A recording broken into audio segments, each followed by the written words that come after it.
America ने भारतीय नागरिकों को यह साफ चेतावनी दी है कि अमेरिका में उनके कानूनी रूप से रहने की समय सीमा वीजा पर लिखी हुई तारीख से नहीं बल्कि उनके I-94 दस्तावेज में दी गई एडमिट अंटिल डेट से तय होती है। बहुत से लोग ये गलती करते हैं कि वो सोचते हैं कि जब तक उनके पास वीजा वैध है तब तक वो अमेरिका में रह सकते हैं, जबकि सच्चाई ये है कि वीजा सिर्फ अमेरिका में प्रवेश की अनुमति देता है, लेकिन कितने समय तक आप वहां रह सकते हैं यह I-94 पर लिखा होता है। अगर कोई व्यक्ति उस तारीख के बाद भी अमेरिका में रहता है तो उसे ओवरस्टे माना जाता है, जो कि एक गंभीर कानूनी उल्लंघन है। इसके परिणाम स्वरूप आपका वीजा रद्द किया जा सकता है, आपको डिपोर्ट किया जा सकता है और भविष्य में अमेरिका का वीजा मिलना मुश्किल हो सकता है।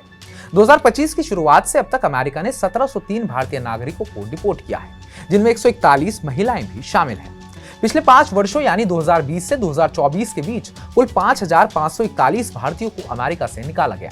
इनमें सबसे अधिक लोग पंजाब से थे, जिनकी संख्या 620 थी।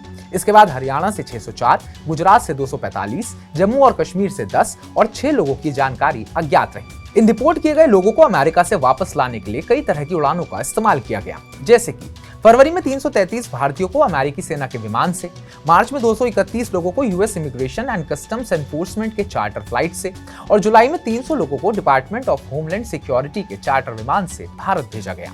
इसके अलावा 72 भारतीयों को पनामा से कमर्शियल फ्लाइट के जरिए और 767 लोगों को अमेरिका से सीधे कमर्शियल फ्लाइट से भारत भेजा गया। इस पूरी चेतावनी का मकसद यही है कि भारतीय नागरिक, खासकर छात्र और पर्यटक, ये समझे कि उनका अमेरिका में कानूनी प्रवास I-94 की तारीख पर निर्भर करता है और यदि वे उस तारीख को पार कर जाते हैं तो इसका असर उनके भविष्य पर बहुत बुरा पड़ सकता है। इसलिए अमेरिका में रह रहे सभी भारतीयों के लिए जरूरी है कि वो अपनी I-94 की जानकारी चेक करें और उसी के अनुसार अपने वीजा की वैधता को समझें। तो हमारी इस रिपोर्ट को लेकर आपका क्या कहना है? अगर आप अमेरिका में हैं और वीजा पर हैं तो अपनी I-94 डेट जरूर चेक कीजिएगा। बाकी अगर आपका कोई अपना अमेरिका में है तो उनसे भी जरूर बताइएगा। बाकी ताजा अपडेट्स पाने के लिए TV9 भारतवर्ष को सब्सक्राइब कीजिएगा।